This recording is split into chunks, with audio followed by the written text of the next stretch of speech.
बच्चों, आज हम रामायण के विषय में चर्चा करेंगे। हमारा प्रथम प्रश्न है, रामायण के प्रणेता कौन है? महर्षि वाल्मीकि। अगला प्रश्न है, आदि कवि कहे जाते हैं? कौन कहे जाते हैं?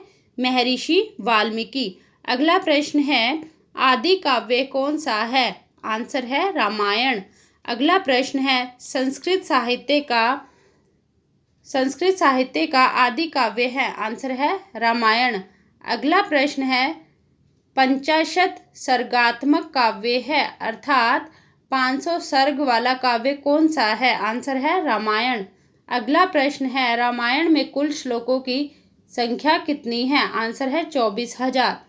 अगला प्रश्न है, चतुर्विंशति सहस्त्री संहिता के नाम से प्रसिद्ध कौन सा ग्रंथ है? रामायण। कौन सा है? रामायण।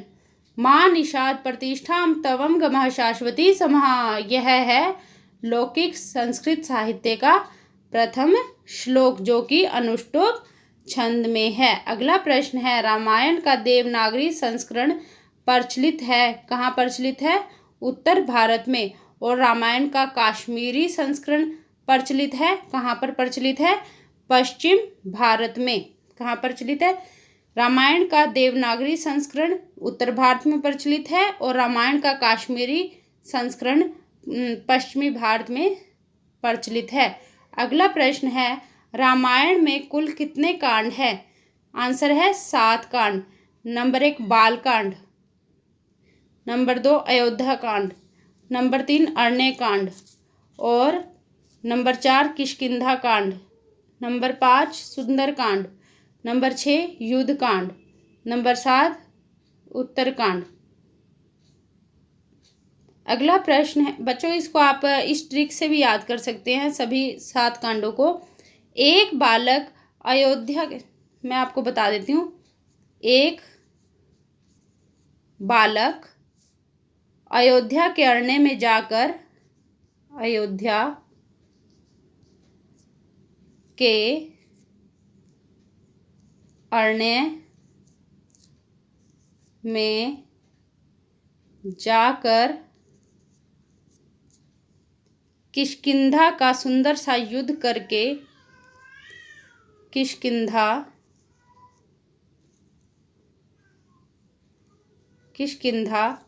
का सुंदर सा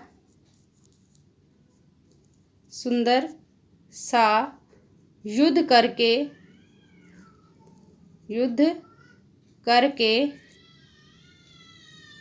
उत्तर की ओर भागा। कहाँ भागा? उत्तर की ओर भागा।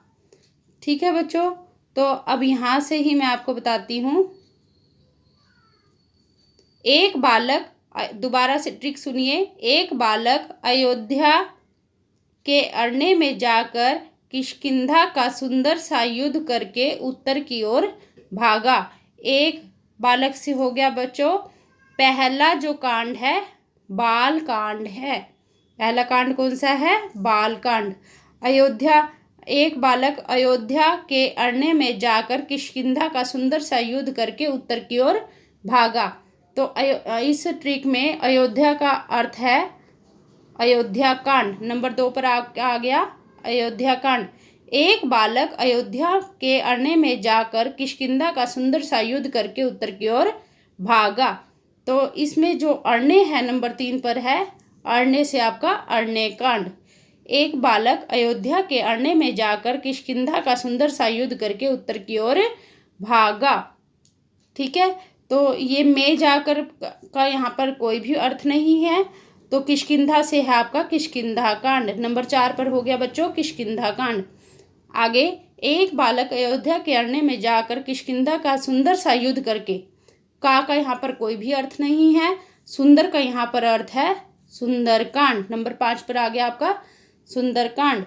एक बालक अयोध्या के अरण्य में जाकर किष्किंधा का सुंदर सा युद्ध करके उत्तर की ओर भागा। युद्ध का अर्थ है यहाँ पर नंबर 6 पर युद्ध कांड।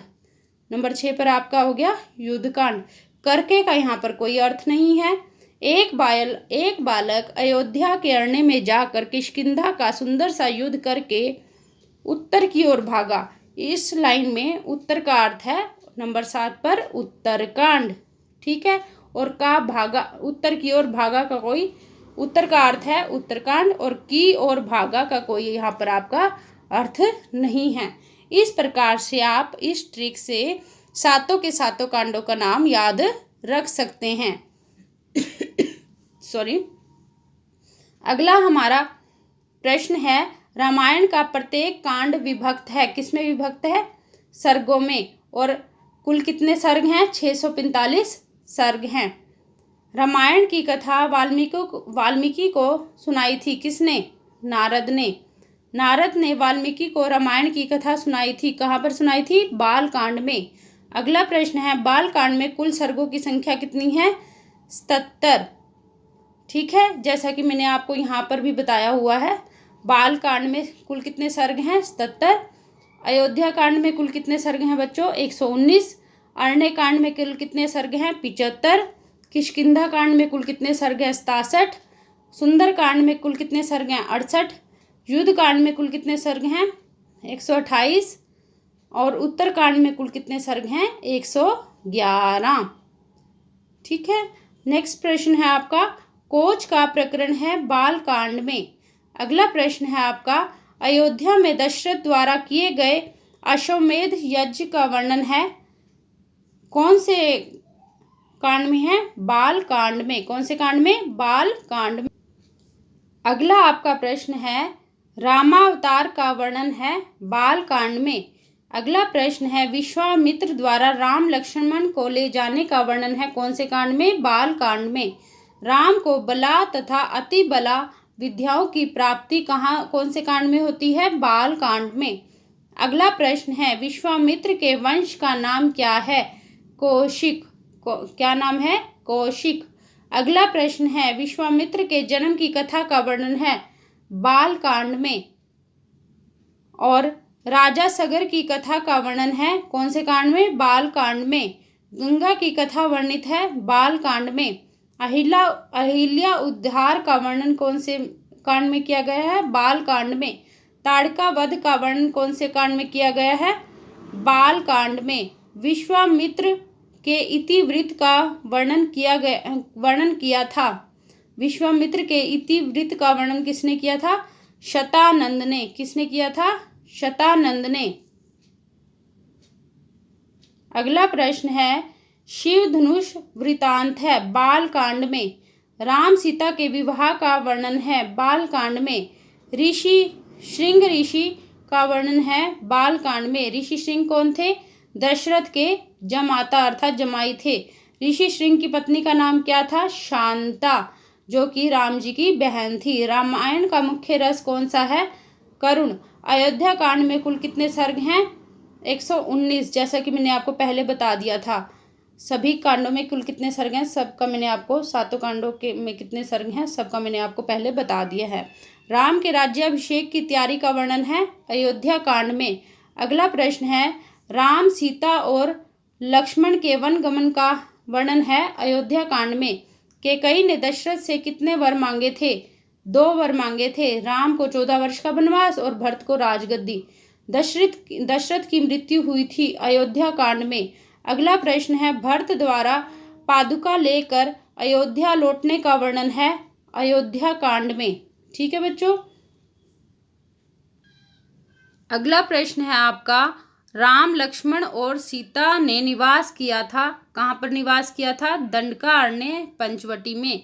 शूर्पणखा का वर्णन है अरण्य कांड में। खरदूषण के वध का वर्णन है अरण्य कांड में। सीता हरण का वर्णन है अरण्य कांड में। जटायु वध का वर्णन है अरण्य कांड में। बच्चों, जो भी वध हुए हैं अधिकतर अरण्य कांड में हुए हैं, ये आपको बात ध्यान में रखनी है। राम के करुण विलाप का वर्णन है अरण्य कांड में, क्योंकि जब वध होगा तो विलाप तो होगा ही, सिंपल सी बात है। राम की कबंध से भेंट हुई अरण्य कांड में। शबरी वृतांत है अरण्य कांड में। शबरी राम जी को कहाँ मिलेगी? सिंपल सी बात है, अरण्य में मिलेगी, तो अरण्य कांड में शबरी का वर्णन है। राम और सुग्रीव की मैत्री करवाई थी, किसने करवाई थी? हनुमान जी ने। ठीक है, जब वो सीता की खोज में भटक रहे थे। राम और सुग्रीव की मैत्री का वर्णन है। ठीक है, राम और, ये बात ध्यान रखनी है, राम और सुग्रीव की मैत्री का वर्णन कौन से कांड में है? किष्किंधा कांड में। कहाँ पर? किष्किंधा कांड में। अगला प्रश्न है हमारा बच्चों, राम और सुग्रीव की मैत्री का वर्णन कौन से कांड में है? किष्किंधा कांड में। यहाँ से बच्चों जहाँ पर राम और सुग्रीव की मैत्री का वर्णन है वहाँ से किष्किंधा कांड आपका शुरू है। ये बात आपको ध्यान रखनी है। और राम और सुग्रीव की मैत्री किसने करवाई थी? हनुमान ने। बाली वध का वर्णन कहाँ पर है? किष्किंधा कांड में। जब उन दोनों की मित्रता हो गई राम और सुग्रीव की, तभी बाली का वध हुआ ना, राम जी ने किया। और तारा के विलाप का वर्णन कौन से कांड में है? किष्किंधा कांड में। तारा विलाप का वर्णन है किष्किंधा कांड में। आगे है, किष्किंधा कांड में राम ने किस पर्वत पर निवास किया था? प्रश्रवण गिरि पर। अगला प्रश्न है, राम ने कितने महीने निवास किया था? राम ने 4 मास तक निवास किया था। अगला प्रश्न है, सीता की खोज का वर्णन कौन से कांड में है? किष्किंधा कांड में। जब राम और सुग्रीव की मृत्यु हुई, राम और सुग्रीव की मैत्री हुई, ठीक है, मित्रता हुई, हनुमान ने करवाई थी किष्किंधा कांड में। तभी उसने, सुग्रीव ने अपनी व्यथा बताई कि मेरे भाई बाली ने मेरी बीवी को ले गया है। तो ये सब बातें पता लगी राम जी को, तो उन्होंने बाली का वध किया किष्किंधा कांड में ही। और अपनी बीवी के लिए वो विलाप कर रहा था सुग्रीव, तो यह वर्णन भी किष्किंधा कांड में ही है। और राम जी ने वहाँ पर 4 माह तक निवास किया था प्रश्रवण गिरि पर।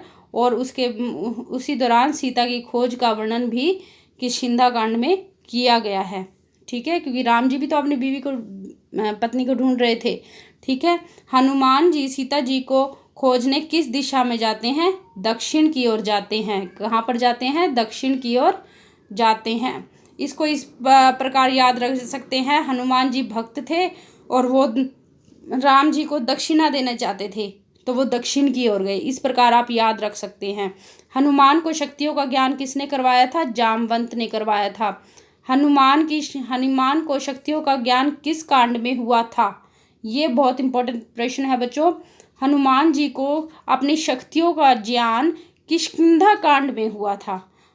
जैसे ही शक्तियों का ज्ञान हुआ हनुमान जी को किष्किंधा कांड में, फिर सुंदरकांड की बारी आती है बच्चों। ठीक है, सुंदरकांड में कुल कितने सर्ग हैं? सुंदरकांड में कुल 68 सर्ग हैं। मैंने आपको पहले भी बता दिया है। सीता ने राम के लिए क्या दिया था? चूड़ामणि दिया था। सुंदरकांड के नायक कौन है? हनुमान जी हैं। हनुमान का नाम था सुंदर। लंका दहन वर्णित है सुंदरकांड में। जब हनुमान जी को अपनी किष्किंधा कांड में अपनी शक्तियों का एहसास हो गया कि वो कितने शक्तिशाली हैं, तो उन्होंने पूर्ण शक्तिशाली होने का उन्हें जैसे पता लगा, उन्होंने क्या किया? लंका का दहन भी कर दिया, क्योंकि उन्हें अपनी शक्तियों का एहसास हो गया था। तो यह भी सुंदरकांड में वर्णित है। ठीक है, उसके बाद उनकी जितनी भी शक्ति से रिलेटेड प्रश्न आएगा वो सुंदरकांड में से ही आएगा। विभीषण और हनुमान की सर्वप्रथम मुलाकात कौन से कांड में हुई थी? सुंदरकांड में। ठीक है, लंका दहन के दौरान। लंका विध्वंस का स्वप्न किसने देखा था? त्रिजटा ने। किसने देखा था बच्चों? त्रिजटा ने। ठीक है, युद्ध कांड में कुल सर्ग हैं 128। कितने सर्ग हैं? 128। ये मैंने आपको 7 कांडों के सर्गों के विषय में पहले बता दिया है। राम और रावण के युद्ध का वर्णन है युद्ध कांड में। सेतुबंध किया गया था नल नील द्वारा। ठीक है, लक्ष्मण को शक्ति लगी थी युद्ध कांड में। संजीवनी बूटी कौन लेकर आया था? हनुमान जी। सीता की अग्नि परीक्षा का वर्णन है युद्ध कांड में। दशरथ और इंद्र के उपदेश का वर्णन है युद्ध कांड में। राम का राज तिलक हुआ था युद्ध कांड में। राम के अयोध्या लौटने का वर्णन है युद्ध कांड में। राम और भरत मिलाप का वर्णन है, दोनों भाइयों के मिलाप का वर्णन है युद्ध कांड में। आगे है, किष्किंधा कांड में कुल कितने सर्ग हैं? 67 सर्ग हैं। और उत्तरकांड में कुल कितने सर्ग हैं? 111 सर्ग हैं। और पहला जो बाल कांड था उसमें कितने सर्ग हैं बच्चों? 77 सर्ग हैं। प्रथम कांड में अर्थात बाल कांड में कुल कितने सर्ग हैं? 77 सर्ग हैं। अगला प्रश्न है, इतिहास पुराणात्मक आख्यान है। उत्तरकांड में रावण के वंश की कथा का वर्णन किया गया है। अगस्त्य ऋषि ने रावण के वंश की कथा का वर्णन किया गया है कौन से कांड में? उत्तरकांड में। लवणासुर वध वर्णित है उत्तरकांड में। राजा नृग आख्यान वर्णित है उत्तरकांड में। उर्वशी आख्यान वर्णित है उत्तरकांड में। ययाति आख्यान वर्णित है उत्तरकांड में। ये आपको तीनों आख्यान याद रखने हैं।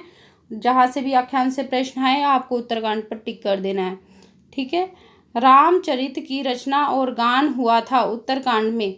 शंभुक वध का वर्णन है उत्तरकांड में। राजा नृग की शाप कथा का वर्णन है उत्तरकांड में। सीता का पाताल गमन वर्णित है उत्तरकांड में। अगला प्रश्न है, लव कुश का जन्म और राज्याभिषेक वर्णित है उत्तरकांड में। राम का महाप्रस्थान वर्णित है उत्तरकांड में। राम द्वारा अश्वमेध यज्ञ का वर्णन है उत्तरकांड में। समुद्र मंथन और 14 रत्नों की उत्पत्ति का वर्णन है रामायण में। समुद्र मंथन और 14 रत्नों की उत्पत्ति का वर्णन है रामायण में। त्रिशंकु द्वारा यज्ञ का आरंभ और उसका शापित होने वाला आख्यान है रामायण में। त्रिशंकु द्वारा यज्ञ का आरंभ और उसका शापित होना, त्रिशंकु का शापित होने वाला आख्यान है किसमें है? रामायण में। मेनका और विश्वामित्र का आख्यान है रामायण में। कहाँ है? रामायण में। राजा सगर के पुत्रों की उत्पत्ति और अश्वमेध यज्ञ की कथा का वर्णन है रामायण में, रामायण के बालकांड में। अगला प्रश्न है, रामायण की रचना को माना गया है 500 ईस्वी पूर्व। अप्रियश्च च पश्यस्य वक्ता श्रोता च दुर्लभः। यह सूक्ति है रामायण की। स्त्रिया भर्ता ही दैवतम, यह सूक्ति है रामायण में। गंगा अवतरणाख्यान कहाँ मिलता है? रामायण में। प्रतिमा नाटक का उपजीव्य है रामायण। प्रतिमा नाटक के रचनाकार हैं भास। कुंदमाला नाटक का उपजीव्य है रामायण। कुंदमाला नाटक के रचनाकार हैं दिंगनाग। आश्चर्य चूड़ामणि रचना का उपजीव्य है रामायण। भवभूतिकृत महावीर चरितम और उत्तर रामचरितम का उपजीव्य है रामायण। अनुष्टुप छंद को कहते हैं श्लोक। रामनवमी होती है चैत्र शुक्ल पक्ष नवमी को। रामायण का छंद है अनुष्टुप। इक्ष्वाकु वंश के राजगुरु थे वशिष्ठ। लंका का राजवैद्य था सुषेण। कौन था? लंका का राजवैद्य सुषेण था। अगला प्रश्न है, सीता का अपहरण करके ले जाते समय रावण से प्रथम युद्ध किया था किसने किया था? जटायु ने। रावण की माता का नाम था कैकशी। वाल्मीकि का पूर्व नाम था रत्नाकर। वशिष्ठ जी की पत्नी, जो कि वशिष्ठ जी इक्ष्वाकु वंश के राजगुरु थे, वशिष्ठ जी, उनकी पत्नी का नाम क्या था? अरुंधति। बाली राजा था। कहाँ का राजा था? पंपापुर का। सुग्रीव की राजधानी थी किष्किंधा। सुग्रीव की राजधानी कौन सी थी? किष्किंधा।